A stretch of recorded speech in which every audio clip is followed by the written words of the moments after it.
Hello, নমস্কার everyone, সবাই কেমন আছেন? চলে এসেছি নতুন একটা রেসিপি নিয়ে। সেটা হচ্ছে কচুর ভর্তা। চলুন তাহলে শুরু করা যাক।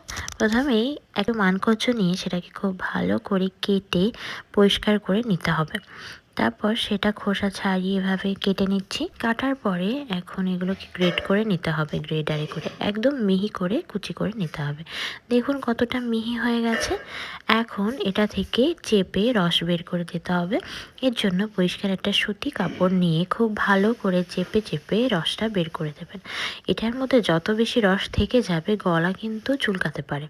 এই জন্য চেষ্টা করবেন যতটা সম্ভব চেপে চেপে এটা থেকে রসটা বের করে দেওয়ার।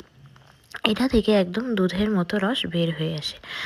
রস বের করার পরে এরকম করে দলা দলা হয়ে যাবে, এগুলো রেখে দিতে হবে।